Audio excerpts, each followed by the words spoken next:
Hello foodie friends, and welcome to the first week of our Lusitania extravaganza month. And this week we're going to be traveling in third class. And for this recipe, we're going to be making a really hearty vegetable stew. This was actually featured in the 1907 menu, which would have been the first year that Lusitania sailed, for breakfast, ironically, in third class. Now, this also in the years to come was also featured in second class for lunch. So it seems like it's just one of those soups that just kind of rotated in and out of their menus quite a bit. Now, of course, we don't know exactly what was served on the Lusitania in terms of the exact recipe because none of those are actually surviving. So I did a little bit of research and kind of went with one that featured a lot of like hearty rustic vegetables in it. And part of the reason for that is I figured this vegetable soup, especially if you're serving it for breakfast, probably was something that was packed full of vegetables and was almost a meal into itself. And also, it's a really good soup to use up your leftovers. Now, by that I mean if you're making other dishes, like maybe some boiled potatoes, mashed potatoes, or green bean casserole or something like that, and you have some left over, it's easy to go ahead and throw what vegetable portion you didn't use for the other dish into a pot and make it into a really good, savory, steaming pot of soup. So I imagine that this recipe may have actually rotated vegetables depending on what was in the cargo hold at the time. But I picked one that kind of has the vegetables that are usually ubiquitous to most kitchens, with your celery, your carrots, your onions, cabbage, potatoes. It seems to be something that's usually in the larder of the average home. So that's what we're gonna go ahead and make today. I'm really excited because it looks really good. But first, I'm gonna go ahead and do just a little bit of a history of the Lusitania and how she was built and how she got her career started, because as we know, the ending to this ship was something that is usually cited as the start of America getting into World War I. Technically, that's not exactly true, but it's kind of a common myth that gets retold quite a bit. So we're gonna go ahead and do that, then we'll start cooking. And welcome to the Lusitania voiceover. The Lusitania and her sister ship, the Mauretania, began their construction in 1904. They were constructed and designed by the John Brown & Company in Scotland. And even though the Lusitania and Mauretania were sister ships, unlike the Titanic and Olympic, they were not identical. They were slightly different on the outside, but had vastly different interiors.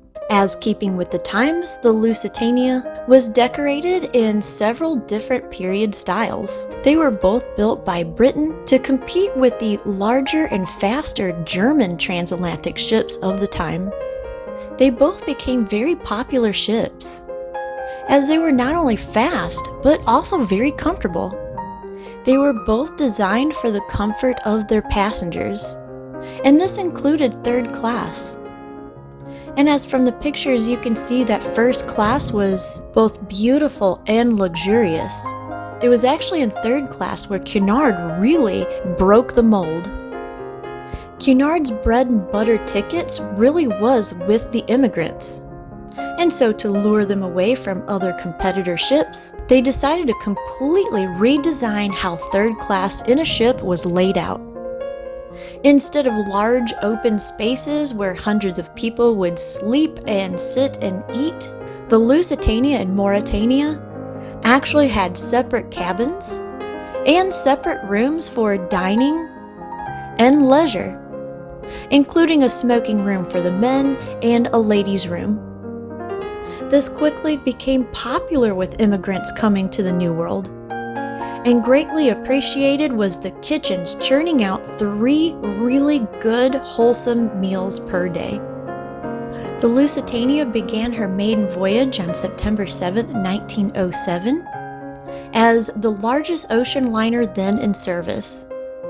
She safely carried a total of 2,320 passengers all the way to New York, but all that would change in May of 1915, when the Lusitania and the German submarine U-boat 20 would come together off the old head of Kinsale in Ireland with disastrous results. And now for our soup. We'll go ahead and prepare all of our vegetables. We'll dice our onion, celery, carrot, potatoes, get our cabbage ready, and place them in our bowls to get ready for our pot. As we'll be cooking certain vegetables at different stages, I went ahead and added my celery, carrot, and onion to one bowl and then placed my cabbage in another separate bowl.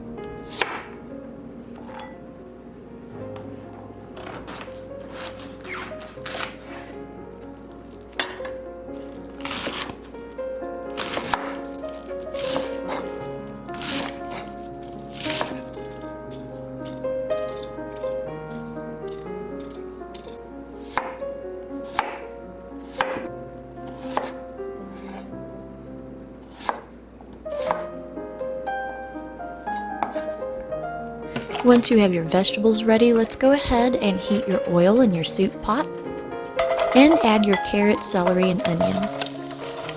You'll cook those for about 5 minutes.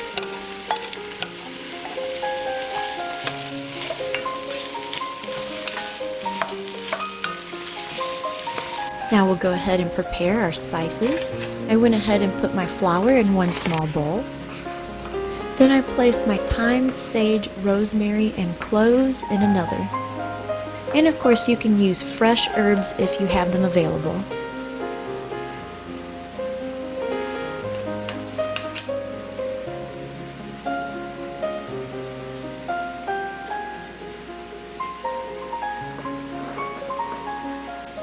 I also went ahead and opened my can of green beans and got them drained and ready. Now that our vegetables are done, go ahead and add your flour to the pot. Stir until it's completely incorporated and then cook that for about 1 minute. Then go ahead and add your broth, all of your herbs, your potatoes and cabbage. Bring that to a boil, then you'll lower your heat and let it simmer for about 15 minutes.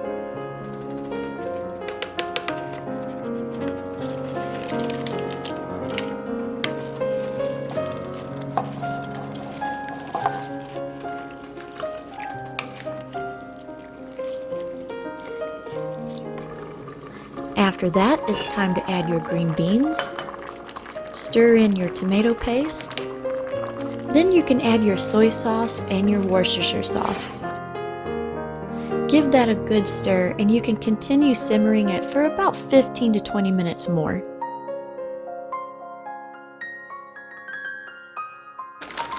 You'll stir in your peas at the last minute. Go ahead and stir those in and leave it on the heat just until the peas are heated through. You can also season at this time with salt and pepper. And you're ready to dish up a hearty and savory soup. That's the perfect thing for an ocean run. Okay, this looks really good. It smells good. Smells really good. Yeah, it's filled the whole house with like wonderful aromas of stew and cooking vegetables. So let's go ahead and dig in.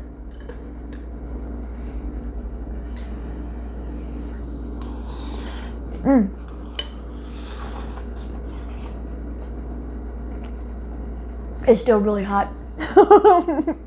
Okay. It's a soup that's worth getting burnt for. It is, yeah. It's worth burning your tongue for, yeah. Now, I was a little worried because I'm not the greatest fan of thyme, as like dried thyme. But the other herbs really kind of shine through and kind of tempers the thyme down a little bit. The tomato is really good. You can really taste that umami. Definitely. And I kind of like the fact that it has a little bit of a thicker broth to it.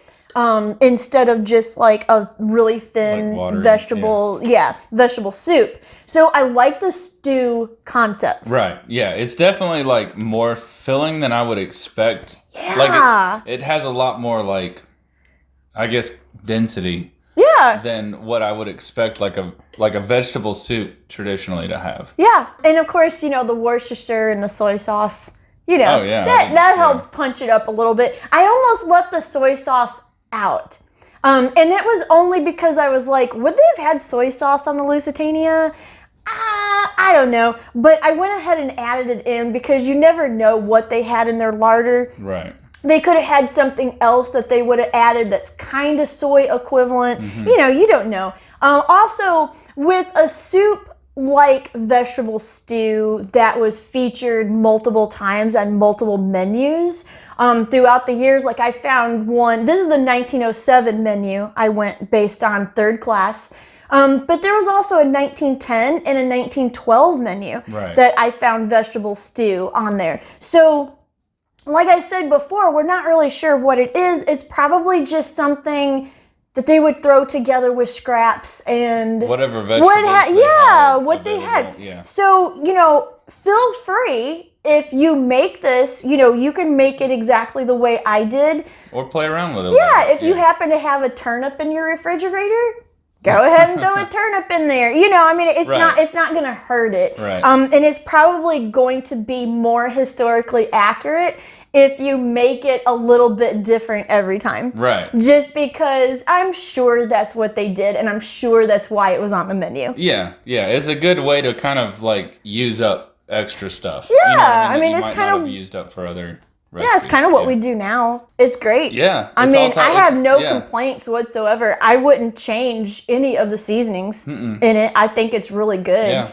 And so, 5 stars. Try it. I really, really think you'll like it. I agree. So I guess we'll give third class in the Lusitania for some 5 stars. Like the cooks, that was cooking for third class. They did a good job. They had a good menu from all the menus I could see. It was like really well-rounded, really good food, and plenty of it. So that's, kudos to them. So next week, we're going to bump up our ticket from third class to second class on the Lusitania, and we're going to see what their food would have been like. A little bit fancier. Just a little bit fancier, yeah. So you have a few more options to choose from. So it looks really good. I can't wait for that. And then, of course, we will move on to first class, which that's going to be, interesting. That's going to be the ritzy part. So, so stay tuned for that. Thank you for watching this one. Hope you enjoyed it. Hope you try it. We'll see you next time. Bye. And if you like historical cooking and unusual cookbooks, here's 2 more videos you might enjoy. And make sure to like and subscribe for more foodie adventures.